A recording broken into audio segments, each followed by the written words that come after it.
నువ్వు నాకేం చెప్పావు? మేము కూడా మాలో ఎవరినైనా సీఈఓ చేస్తాడనుకున్నాం, కానీ సడన్ గా వాడెక్కడి నుంచి వచ్చాడో అర్థం కావట్లేదు సార్. అనుభవం లేనివాడు రాజుగా ఉన్నప్పుడే రాజ్యం మీద దండయాత్ర చేయాలని. అంటే ఫస్ట్ బ్యాచ్ క్రాప్ వేయడానికి నాకు అర్జెంటుగా ఒక ఆర్గానిక్ విలేజ్ కావాలి.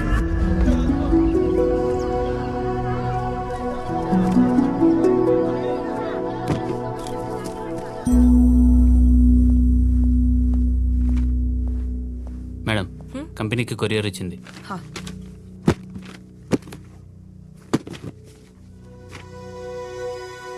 సింగనపాలెం అగ్రిమెంట్స్ వెనకొచ్చాయేంటి? లాస్ట్ వీక్ రావాల్సిన పంట కూడా ఇంకా రాలేదని ప్రొక్యూర్మెంట్ టీం ఇందాకే చెప్పారు మేడం. ఎందుకు? అక్కడ ఎగ్జిక్యూటివ్ కి కాల్ చేసినా కూడా రెస్పాండ్ అవ్వలేదు మ్యామ్.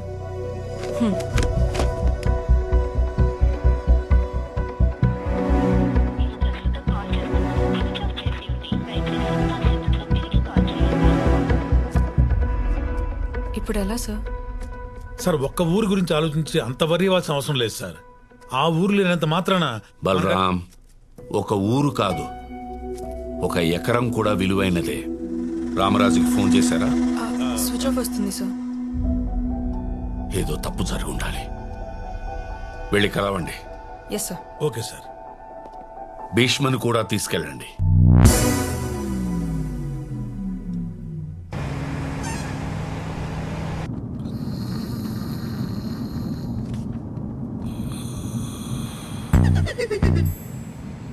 ఫేస్ ఏంటి భయ్య అంత ఇరాగ్గా పెట్టావు? సగం జీవితం యాక్సిలా ఆగిపోయాక ఫేస్ ఇలానే తయారవుద్ది. అయినా ఎంజాయ్ చేస్తూ చేయడానికి ఇదేం నా డ్రీమ్ జాబ్ కాదు, దిక్కుమల్ల జాబ్. యాక్సిల్ అంటే ఏంటి భయ్యా? వద్దులే. చెప్పయ్యా. సంకరా నా సంక కదిపితే ఖర్చేస్తున్నావు. నేను హట్టాను. అవు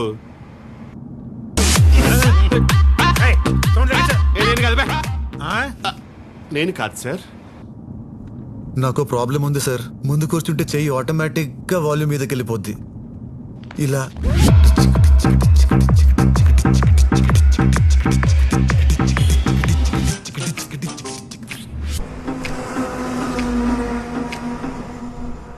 గమనించావా ఆడిని ఎంత ఇంటెలిజెంట్ గా వెనక్కి పంపించేశాను? ఏంటి చూస్తున్నావు? ఇక్కడ వాటర్ స్ప్రే ఉండాలి సార్. యాక్చువల్లీ ఇదేనా? ఏం చేస్తున్నావు? పూల చొక్కా వేసుకుంటారు కదా, పూలు ఎండిపోకుండా ఉంటాయని. ఎటకారమా? మరి కిడ్ సార్, ఇన్ని ఇన్సిడెంట్ జరిగినా ఇంకా మీరే ఇంటెలిజెంట్ అనుకునేలా వారు అనుకున్న పని మీతో చేయించారు. వాడేమనుకున్నాడు? వెనక్కి చూడండి ఒకసారి.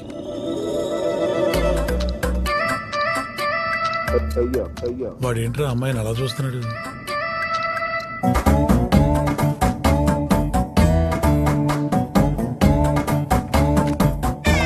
ఏంటి? విలేజ్ ప్రాబ్లమ్స్ గురించి డిస్కస్ చేద్దామని. నువ్వు డిస్కస్ చేయకు, నన్ను డిస్టర్బ్ చేయకు, ఓకేనా? ఆ పిల్ల జమ్మురా.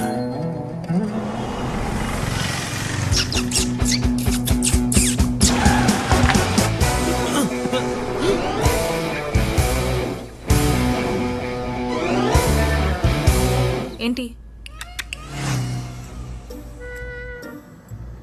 నేను మీకు పెట్టలేదు సార్.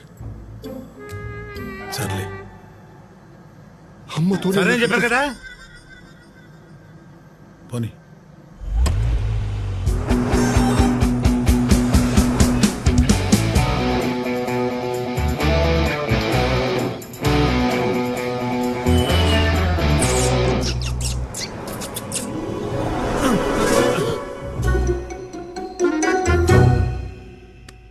ఏంటి మీ ప్రాబ్లం? అమ్మాయి జమ్మురా. అందుకే సపరిస్తున్నాడు. జెమ్స్. ఇంకా టన్నల్స్ ఏం లేవుగా? ఇంకొకటి ఉంది సార్.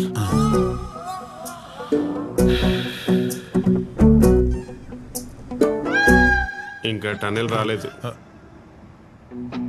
ఇప్పుడు వస్తుంది.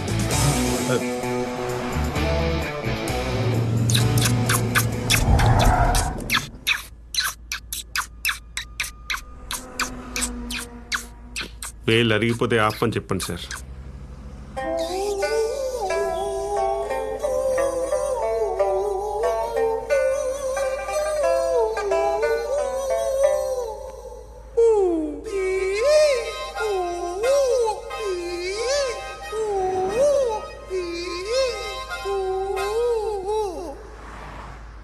అలా క్యూట్గా చూడకు, సిగ్గేస్తుంది. క్యూట్ అంట్రా.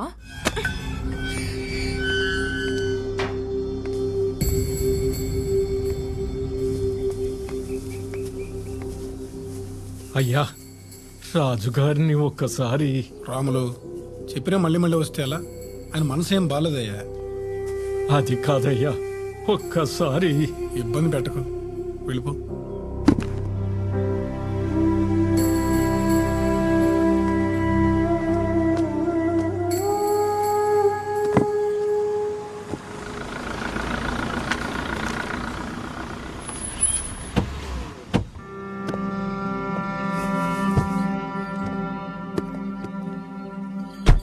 చైత్రమ్మా, మీరేంటి ఇలా వచ్చారు? రామరాజు గారిని కలుద్దామని. ఉన్నారు, పదండమ్మా. చెప్పమ్మా. సార్, సింగన్నపాలెం వాళ్ళు మన కంపెనీతో అగ్రిమెంట్ క్యాన్సిల్ చేసుకున్నారు. ఏం జరిగిందో తెలుసుకుందామని. ఇప్పుడు తెలుసుకుని ఉపయోగం లేదమ్మా. వాళ్ళు ఫీల్డ్ సైన్స్ వాళ్ళతో అగ్రిమెంట్ చేసుకుంటున్నారు. ఫీల్డ్ సైన్స్ వాళ్ళతోనా? అదేంటి సార్? ఈ సాలు పంట చాలా బాగా పండింది. ఎప్పట్లాగే భీష్మ కంపెనీ లారీల్లోనే పంటంతా ఎక్కించి పంపించారు. పండిన పంట డబ్బు చేతికొస్తుంది అని అందరూ ఎదురు చూస్తుండగా వారం రోజుల తర్వాత పంపించిన పంట పంపించినట్టే తిరిగి వచ్చేసింది. ఏంటయ్యా ఇది అని అడిగితే పంటలో రసాయనాలు కలిపారు అన్నారు. అయ్యో, అలాంటిదేమీ లేదు, మేమెప్పట్లాగే పంట పండించామని చెప్తూనే ఉన్నారు. కానీ వినకుండా పంట దింపేసి వెళ్ళిపోయారు. వారం రోజుల తర్వాత తిరిగి వచ్చిన పంట కదా, కూరగాయలన్నీ కుళ్ళిపోయినాయి. కడుపు మంటతో ఉన్న రైతులు మీ కంపెనీ మొహం కూడా చూడకూడదనుకున్నారు. అప్పుడే ఆ ఊరి సర్పంచ్ అదే అదును అనుకున్నాడు. ఇలాగే ప్రతిసారి పండించి గాల్లో దీపం పెట్టి ఆడు కొంటాడా లేదా అని ఎదురు చూస్తారా? మనందరి బాగు కోసం ఫీల్డ్ సైన్స్ కంపెనీతో 2 రోజులు అగ్రిమెంట్ చేయిస్తా. భీష్మ కంపెనీ వాళ్ళు ఇచ్చేదానికన్నా ఎక్కువ డబ్బులు ఇప్పిస్తా. పురుషోత్తం, ఏంటయ్యేది? ఏదో ఒక్కసారి పొరపాటు జరిగింది కదా అని దాన్ని ఆసరాగా తీసుకుని నీ స్వార్థం కోసం ఈ భూమిని తాకట్టు పెట్టద్దయ్యా. మీ అందరి తరఫున నేను భీష్మ గారితో మాట్లాడతాను. నాకొక్క అవకాశం ఇవ్వండి, ఇప్పుడే ఫోన్ చేస్తాను. ఏమండి రాజుగారు, ఏదో ఒక్కసారి తప్పు జరిగిందనే అంత తేలిగ్గా అంటారేంటండి? ఈ మాటకి నేను కాబట్టి ఊరుకున్నా. అదే కడుపు కాలిన రైతులైతే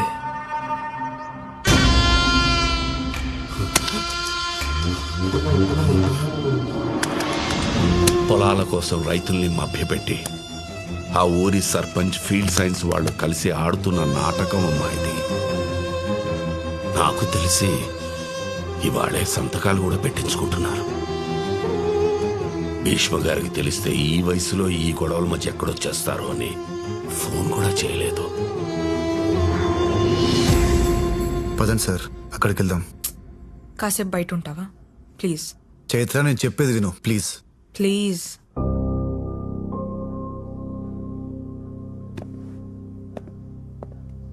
ఇప్పుడు ఎలా సార్? సంతకాలు పెట్టకండిరా, దయచేసి నా మాట వినండిరా.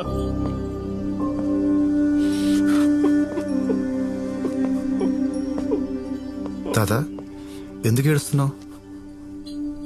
ఇంకా సేపట్లో బతికే తెల్లారబోతా ఉంటే ఏడవక ఏం చెయ్యను బాబు.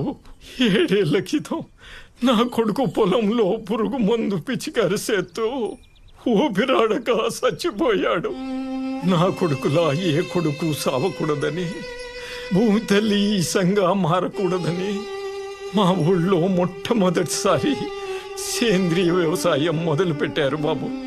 మెల్లంగా ఊళ్ళో వాళ్లను మార్చి పురుగు మందన్నదే లేకుండా ఊళ్ళో నుంచి తరిమి కొట్టారు. ఇన్నేళ్లకు తిరిగి ఆ మహమ్మారి ఊళ్ళో అడుగు పెట్టబోతోంది. మీ ఊరెక్కడ తాత?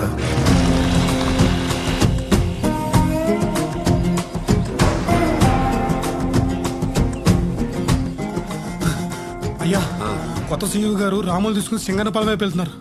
అయ్యో, ఒంటరిగా వెళ్ళడం ఏంటి? అసలే ఆ సర్పంచ్ వెతవా.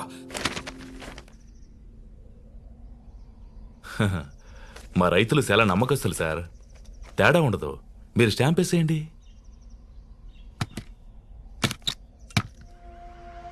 తూర్పు రాములయ్య.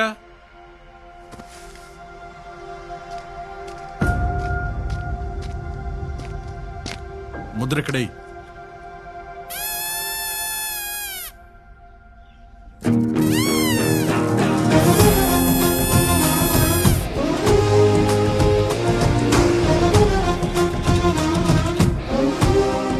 ఎవడాడు? భీష్మ కంపెనీ కొత్త సీఈఓ. టీవీఎస్ 50 మీద ఎంత దూరం వచ్చాడా?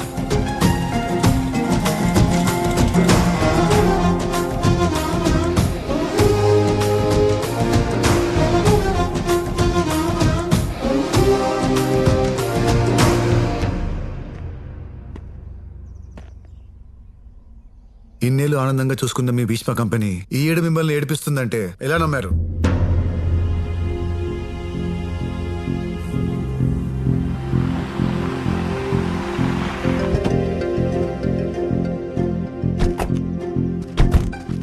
భీష్మ గారి గురించి నాకన్నా వాళ్ళకన్నా మీకే బాగా తెలుసు.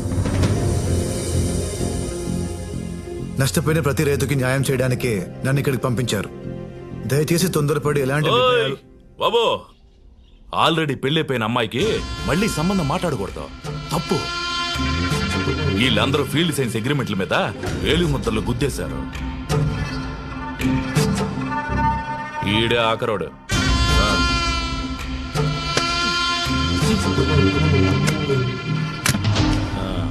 ఇక నుండి 10 ఏళ్ల పాటు ఈ పొలాలన్నీ ఏళ్ల చేతుల్లోనే ఉంటాయి.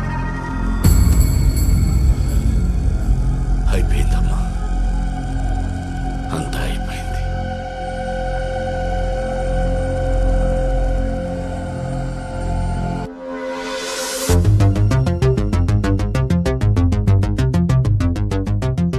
సరే, మా కంపెనీ మీద కోపంతో మీతో అగ్రిమెంట్ చేసుకున్నారు. మీ కంపెనీ నచ్చకపోతే క్యాన్సిల్ చేసుకుంటారు. ఏంటి క్యాన్సిల్ చేసుకుంటారా? వాడు కళ్ళద్దాలు తీసాడంటే చాలా డేంజరు. మనక కాదు, వాడికే. రైతులకు రూల్స్ పెట్టకుండా ఉండటానికి మేము మీలాగా తెలివి తక్కువ అనుకుంటున్నారా? 10 మంది లాయర్లతో పక్కాగా రాయించాం అగ్రిమెంట్. ఏమీ చేయలేరు. మేము కోర్టుకు వెళ్తాం సార్. అబ్బా, ఈ క్లాజుల మీద సంతకం పెట్టాక సుప్రీం కోర్టుకి వెళ్ళినా షటిల్ కోర్టు అంత ల్యాండ్ కూడా రాదు. ఇది చాలా అన్యాయం సార్. ఇదేం అన్యాయం? అసలు అన్యాయం అంటే ఏంటో చెప్పనా? చుట్టూ మనోళ్లే. అసలు వీళ్ళు పంపించిన పంట మీ కంపెనీ దాకా రాలేదురా. మీ ఎగ్జిక్యూటివ్ను కొనేసి మధ్యలో లారీ లాపేసి మా గోడంలోనే ఉంచేసి వారం తర్వాత వెనక్కి పంపించాం. పంట రాలేదని మీరు వెనక్కి పంపించారని వాళ్ళు పక్కాగా ప్లాన్ చేశాం.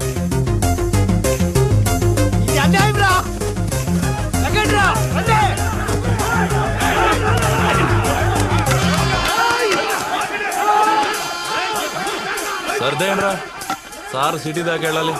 ఒక్కడు కూడా బయటికి వెళ్ళడు.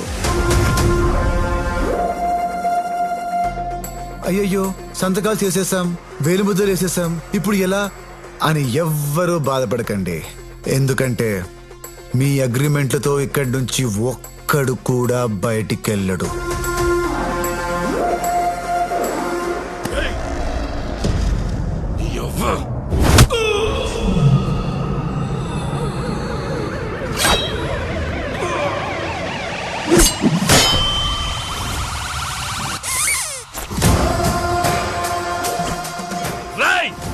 నీ పొలంలో పాతయ్యండ్రా.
మూసుకున్నావేంటి? వాడు కొట్టినా చూడొచ్చు సార్. కొటేషన్ చెప్తుంటే మాత్రం వెళ్ళాం. కొటేషన్లా? అదిగో స్టార్ట్ చేస్తాడు. పండించేవాడు రైతు, వాళ్ళని దెబ్బేయాలనుకోవడం బూతు. గాల్లో ఎగిరేది కైటు, ఇప్పుడు నిన్నేం చేసిన రైటు. ప్రశాంతంగా ఉంది కదా.